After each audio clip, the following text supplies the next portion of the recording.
நம்ம இன்றைக்கி பார்க்க போகிறது போக்கு பகுப்பாய்வு தான் பார்க்க போகிறோம். இந்த கணக்கு வந்து ரொம்ப ரொம்ப முக்கியமான ஒரு 5 மார்க் சம், சரிங்களா? இதில் நம்மளுக்கு இந்த சாப்டரை பொறுத்தளவுக்கு 2 5 மார்க்கும் ஒரு 3 மார்க்கும் கணக்குலேயே கேட்பாங்க. அது போக நமக்கு 2 மார்க்லேயும் ஒரு தியரி, 3 மார்க்கில் ஒரு தியரி இருக்குது. 5 மார்க்கில் வர்றதுக்கு இந்த பாடத்தில் தியரி வாய்ப்பு கிடையாது, சரியா? அதனால் இந்த கணக்கு பார்க்கும்போது நமக்கு பெருசாக தெரியும், ஆனால் வந்து ரொம்ப சிம்பிள் மெத்தடில் நான் சொல்லித்தர போகிறேன். அதனால் உங்களுக்கு கண்டிப்பாக இந்த கணக்கு யூஸ்ஃபுல்லாக இருக்கும் மார்க் எடுக்கிறதுக்கும், சரியா? இப்போ பார்த்துடலாம். இந்த கணக்கில் பாருங்கள், குறிஞ்சி வரையர் நிறுவனத்தின் போக்கு சதவீதங்களை கணக்கிடவும் தான் கொடுத்துருக்காங்க. இப்போ வருமான அறிக்கை பார்த்திங்கன்னா மற்றதில் இருக்கிற மாதிரியே தான் இருக்கும். இங்கேயும் விற்பனை இருக்குது, வருமானம் இருக்குது, செலவு இருக்குது. அப்போ விற்பனையோட வருமானத்தை கூட்டணும், செலவை கழிக்கணும். நான் எப்பயும் ஃபார்முலா சொல்லி கொடுத்துருக்கேன் இல்லையா? அப்போ இந்த விற்பனை, வருமானம், செலவு இந்த 3 பார்த்தோன்னே அந்த ஃபார்முலா உங்களுக்கு ஞாபகம் வந்துடணும்.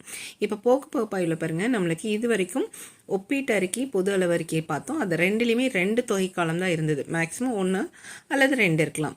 ஆனால் இந்த போக்கு பகுப்பாய்வை பொறுத்தளவுக்கு நம்மளுக்கு 3 தொகை காலம் இருக்கும். நீங்கள் 1 மார்க்லேயும் தியரியிலையும் கூட உள்ள படிச்சிருப்பீங்க. 2 ஆண்டுகளுக்கு மேற்பட்ட தொகைகளை ஆய்வு செய்வதற்கு உகந்தது போக்கு பகுப்பாய்வு அப்படின்னு சொல்லி நீங்கள் படிச்சிருப்பீங்க. அப்போ 3 தொகைக்காலம் இருந்தாவே அது வந்து போக்கு பகுப்பாய்வு நம்ம கண்டுபிடிச்சிடலாம். அதில் நமக்கு விற்பனை, வருமானம், செலவோட இந்த வருமான அறிக்கையை நம்ம எப்படி போடுறதுன்னு பார்த்துடலாம். இப்போ இங்கே ஆன்சரில் பாருங்கள், நம்ம கணக்கு எழுதிட்டு இங்கே போக்கு பகுப்பாய்வு மட்டும் ஹெட்டிங் போட்டுக்கோங்க. விவரை பற்றி எழுதிக்கிறோம். அதுக்கப்புறம் இங்கே இருக்கக்கூடிய இந்த 3 தொகைக்காலம் எந்த மாற்றமும் இருக்காது.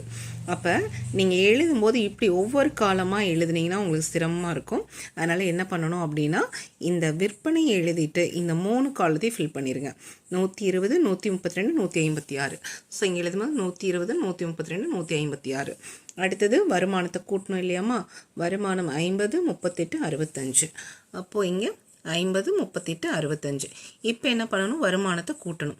ஸோ 120 + 50 170, 132 + 38 170, 156 + 65 221.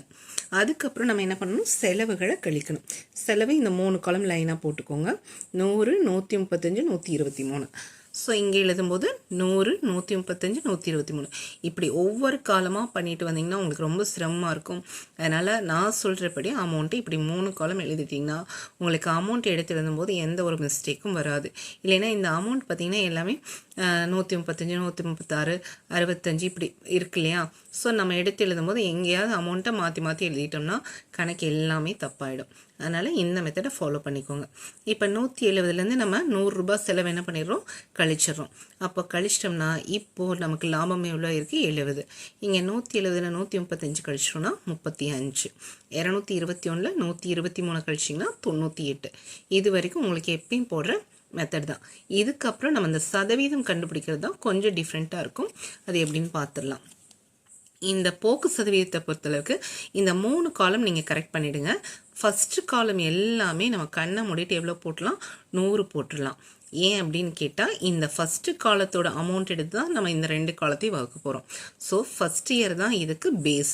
அதனால் இந்த ஃபஸ்ட் இயரில் வரக்கூடிய அமௌண்ட்டை எடுத்து ஃபஸ்ட் இயர் வகுக்கிறோம். அப்படிங்கிறனால இந்த காலம் எல்லாமே 100, 120/120 பெருக்கல் 100.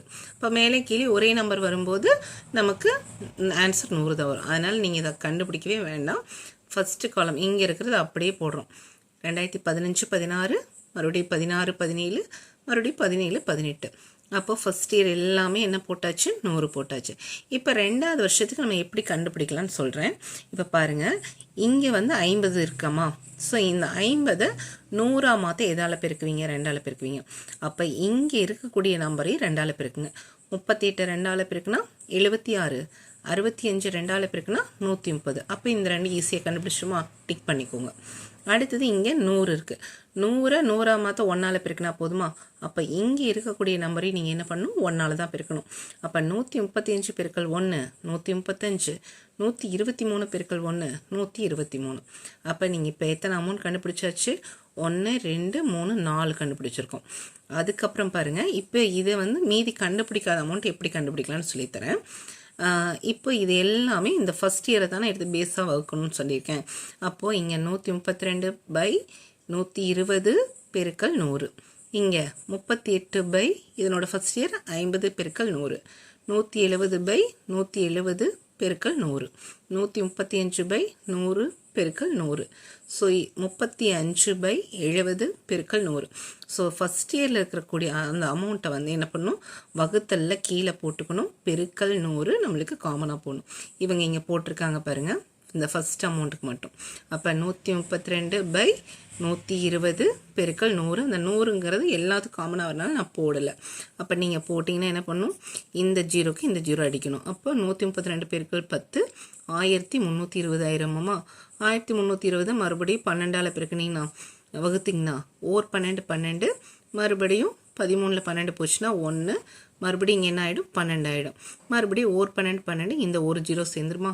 அப்போ 110% வரும். இது மாதிரி நீங்கள் மீதி இருக்கக்கூடிய அமௌண்ட்டை கண்டுபிடிக்கணும். அடுத்தது இங்கே எப்படி கண்டுபிடிக்கலான்னு பாருங்கள். இங்கே ஒரு அமௌண்ட்டு மேலே 35 இருக்குது, கீழே 70 இருக்குது. 70ல் 35ங்கிறது பாதியா? ஸோ அப்படி இருந்தால் 50%. அப்போ இதையும் நீங்கள் வகுக்காமையே கண்டுபிடிச்சிருக்கீங்களா, அதையும் டிக் பண்ணிக்கோங்க. அப்போ நீங்கள் எது கண்டுபிடிச்சிருக்கீங்க, இங்கே 2 அமௌண்ட்டு, இங்கே 2 அமௌண்ட்டு, இங்கே. அடுத்தது இங்கே பாருங்கள், 170/170 மேலேயும் கீழேயும் ஒரே நம்பர் இருக்குது, பெருக்கல் 100 போடுவீங்களா. ஸோ மேலேயும் கீழேயும் ஒரே நம்பர்னால் இதையும் அடிஞ்சிருமா. மேலே 170 இருக்குது, கீழேயும் 170. ஸோ இது 2 அடிச்சிட்டா மீதி என்ன இருக்கும் 100. அதனால் இந்த ஆன்சரையும் நீங்கள் கண்டுபிடிச்சாச்சு. அப்போ இப்போ எத்தனை அமௌண்ட் கண்டுபிடிச்சாச்சு, 1 2 3 4 5 6 அமௌண்ட் கண்டுபிடிச்சாச்சு. மீதி இருக்கிறது தான் நீங்கள் என்ன பண்ணணும், வகுத்து ஆன்சரை கண்டுபிடிக்கணும். இதை கண்டுபிடிச்சிட்டு இப்போ நீங்கள் இன்னும் சிம்பிளாக எப்படி ஞாபகம் வச்சுக்கலான்னா, இந்த கணக்கை பொறுத்தளவுக்கு நம்மளுக்கு எப்பயுமே 12th உங்களுக்கு அமௌண்ட்டை வந்து மாற்றி கேட்கவே மாட்டாங்க. ஸோ இதே தொகையே தான் வரப்போகுது, இதே ஆன்சரே தான் வரப்போகுது. அப்போ பாருங்கள், ஆன்சர் 3மே 130. அப்போ இது 130ன்னு ஒன்று கண்டுபிடிச்சிங்கன்னா மேலே கீழே இருக்கிறது என்னது 130. ஸோ இந்த கணக்கு வந்தால் இப்படி தான் போடணும். ஒருவேளை இந்த குறிஞ்சிங்கிற பேரை வந்து மாற்றி கேட்கலாம், ஆனால் இந்த தொகையை மாற்றி அவங்க கேட்கறதுக்கு வாய்ப்பே கிடையாது. அதனால் நீங்கள் என்ன பண்ணலாம், இந்த தொகை 120ன்னு கணக்க ஆரம்பிச்சுனாவே 120 132ன்னு ஆரம்பித்தாவே இங்கே ஆன்சர் ஃபஸ்ட்டு 3மே 130ங்கிறத ரவுண்ட் பண்ணிக்கோங்க. ஒவ்வொரு தடவையும் புக்கில் நம்ம கணக்கு பார்க்க இது நம்மளோட மனசில் பதிஞ்சிரும். சரியா? அடுத்தது எடுத்துக்காட்டு 13மா. இதுவும் போக்கு சதவீதங்களை கணக்கிடவும் மட்டும்தான் கொடுத்துருக்காங்க, வருமான அறிக்கை நமக்கு கொடுக்கல. அப்போ இங்கே கேள்வியில் பாருங்கள், விற்பனை இருக்குது, வருமானம் இருக்குது, செலவு இருக்குது, வருமான வரி இருக்குது.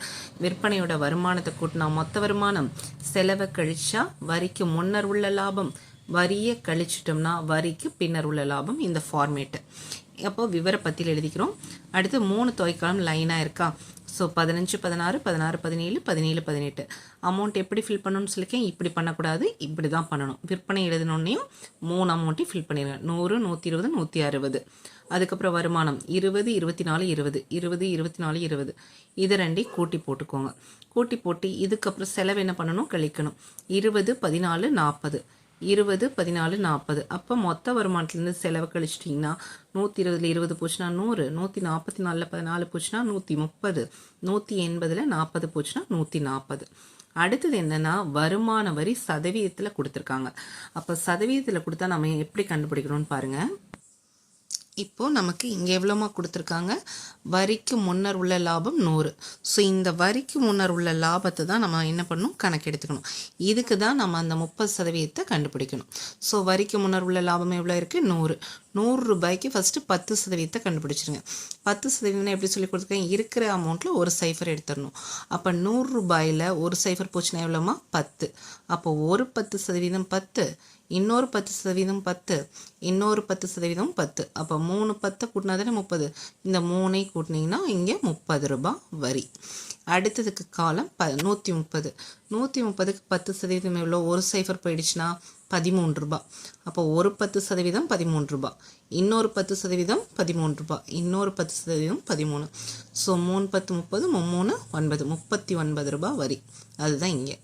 அடுத்தது காலத்தில் 140 ரூபாய் நம்மளுக்கு வரிக்கு முன்னர் உள்ள லாபம் இருக்குது. அப்போ இதுலேயும் 10% கண்டுபிடிச்சிங்கன்னா 14 ரூபாய். ஒரு 10% 14, இன்னொரு 10% 14, இன்னொரு 10% 14. அப்போ 3 10 30 முன்னாங்க 12, 30 + 12 42 ரூபாய். இந்த மாதிரி நம்ம கணக்கு போடலாம். அல்லது 140 பெருக்கல் 30/100 போட்டிங்கனாலும் இந்த ஆன்சர் வரும். இது கொஞ்சம் ஈஸி மெத்தடாக நம்ம போட்டுக்கலாம். இப்போ வரிங்கிறது செலவு தானமா, ஸோ அந்த செலவையும் இப்போ என்ன பண்ணிடணும், கழிச்சிடணும். அப்போ 100 ரூபா வருமானத்தில் 30 ரூபா வரி கட்டிட்டோம்னா இன்னும் 70 ரூபா லாபம் இருக்குது. இது என்ன லாபம் அப்படின்னா வரிக்கு பின்னர் உள்ள லாபம். ஸோ இது வரிக்கு முன்னர் உள்ள லாபம், வரியை கழிச்சிட்டா வரிக்கு பின்னர் உள்ள லாபம். 130ல் 39 போச்சுன்னா 91, 140ல் 42 போச்சுன்னா 98. இதெல்லாம் போட்டுரும். இது வரைக்கும் நீங்கள் காலம் கரெக்டாக போட்டுருங்க.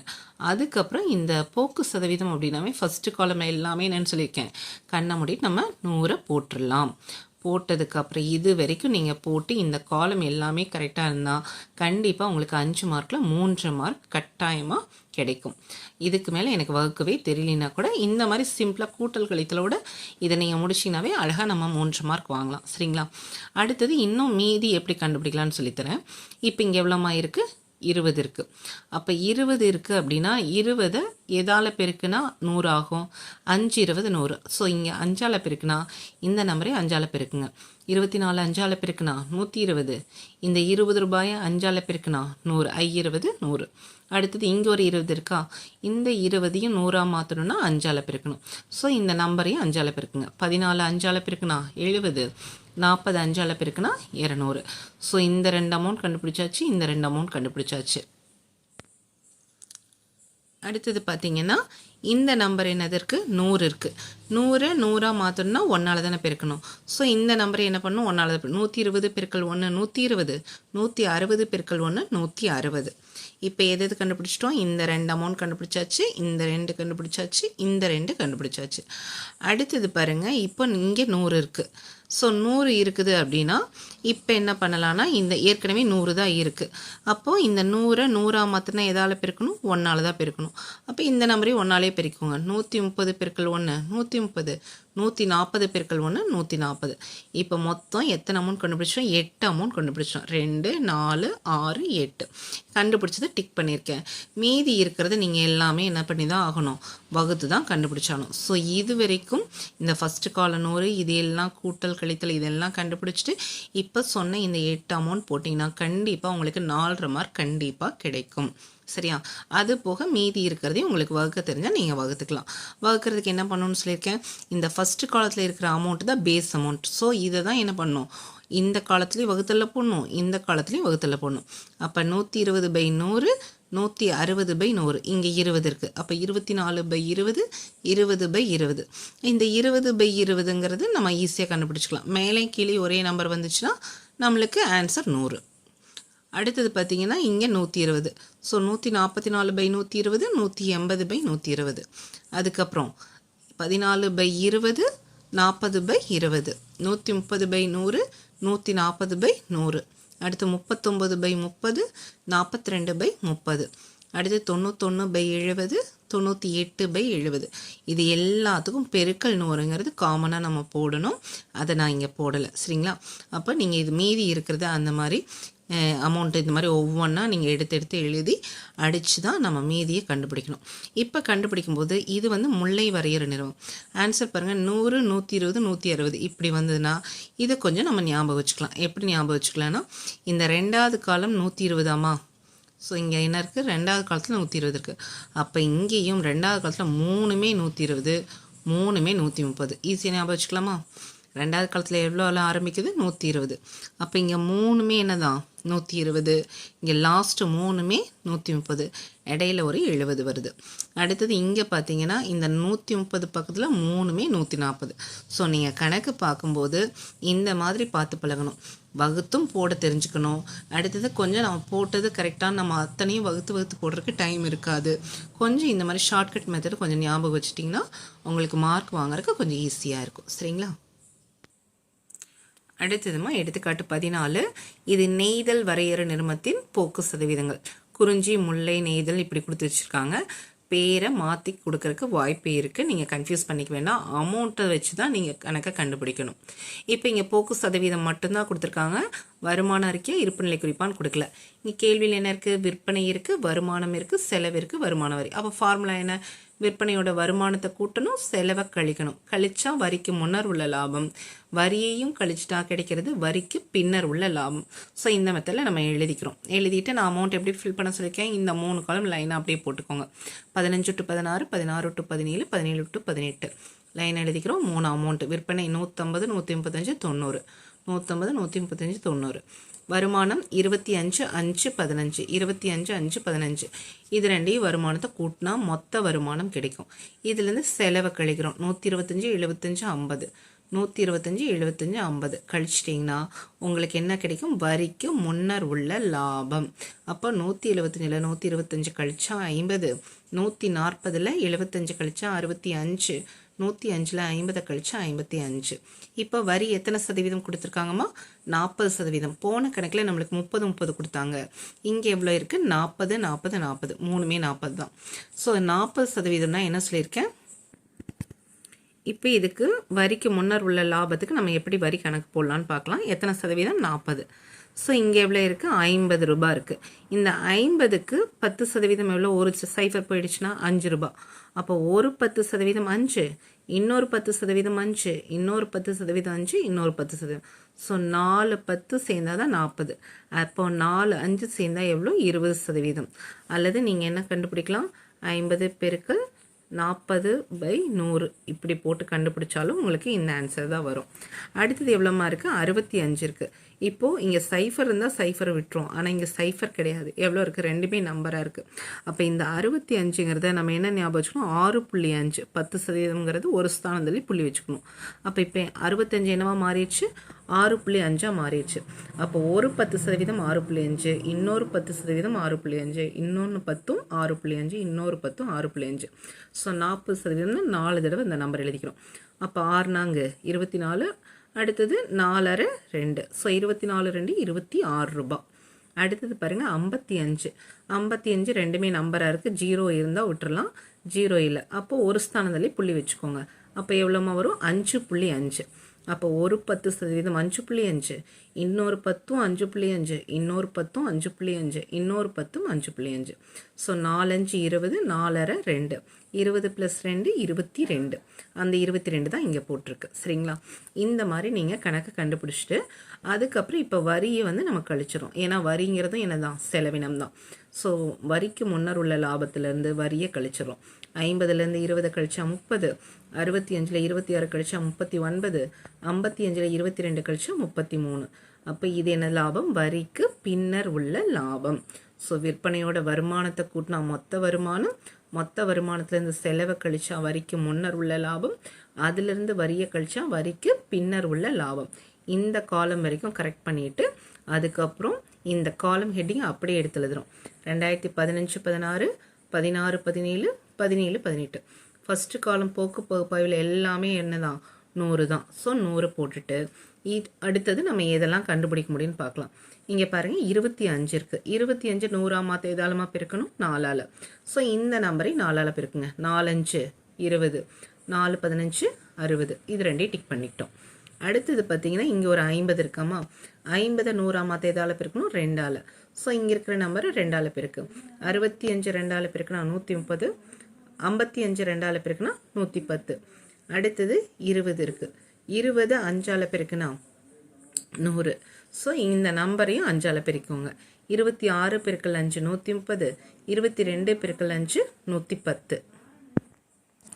அப்போ இது எல்லாமே நம்ம கண்டுபிடிச்சிட்டோம். இப்போ எது கண்டுபிடிச்சிக்கோம், இங்கே ஒரு 2 அமௌண்ட், இங்கே ஒரு 2, இங்கே ஒரு 2, 6 அமௌண்ட் நம்ம கண்டுபிடிச்சாச்சு. கண்டுபிடிச்சதுக்கப்புறம் மீதிக்கு நம்ம எடுத்து போட்டுக்கலாம். இது எல்லாத்துக்குமே ஃபஸ்ட் இயர் தான் பேஸ் இல்லையா. So by 150 150. அடுத்து இங்கே 25. So by 25 25. இங்கே 175 175. இங்கே 125 125. இங்கே 50 50. இங்கே 20 20. அடுத்தது இங்கே 30 30. ஸோ பெருக்கல் 100. இது எல்லாமே மீதி இருக்கிறத நீங்கள் கண்டுபிடிச்சி பெருக்கி போட்டுக்க வேண்டியதான். இப்போது நம்ம இது வரைக்கும் காலம் எல்லாம் கரெக்டு. இந்த கண்டுபிடிச்ச ஆன்சர் கரெக்ட்னாவே நமக்கு 4 மார்க்கு.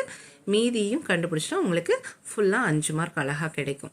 அதுக்கப்புறம் இப்போது நம்ம கண்டுபிடிச்சது கரெக்டாக அப்படின்னு கொஞ்சம் செக் பண்ணிக்கலாம். எப்படி செக் பண்ணிக்கலாம் அப்படின்னா, இப்போ பாருங்கள் இங்கே ஆன்சர் ஃபஸ்ட்டு 3மே 60 இருக்காமா, அடுத்தது லாஸ்ட்டு 3மே 110, அடுத்தது இங்கே லாஸ்ட் 3மே 130. ஸோ நான் சொன்ன விஷயமே தான். கணக்கு எப்பயுமே மாற்றி கொடுக்கவே மாட்டாங்க. உங்களை கன்ஃபியூஸ் பண்ணுறதுக்கு பேரை மாற்றி கொடுக்கலாம்.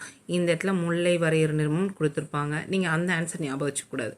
ஸோ பேரை வச்சு ஞாபகம் வச்சுக்காமல் தொகையை வச்சு ஞாபகம் வச்சிட்டிங்கன்னா கண்டிப்பாக இந்த கணக்கு உங்களுக்கு அழகாக மார்க் வாங்கி தரும். சரிங்களா? இப்போ இங்கே பாருங்கள், 3வது காலம் 90 இருக்குது. அப்போ 2வது காலம் 90 ஆரம்பிக்கணும், இங்கே 60 ஆரம்பிக்கணும். ஞாபகம் வச்சுட்டு இது 3மே 60, இது 3மே 110, இது 3மே 130. இதை நம்ம ஞாபகம் வச்சுக்க முடியாது. ஆனாலும் பெருக்கி வகுத்து போடும்போது 3 அமௌண்ட் ஒன்றா வருதான் அப்படின்னா நம்ம போட்ட கணக்கு கரெக்டு அப்படின்னு நம்மளே ஓரளவுக்கு கெஸ் பண்ணிவிட்டு அடுத்த கணக்கை செக் பண்ண ஆரம்பிச்சிடலாம். சரியா? இதில் நீங்கள் நல்ல மதிப்பெண்கள் பெற என்னுடைய வாழ்த்துக்கள்.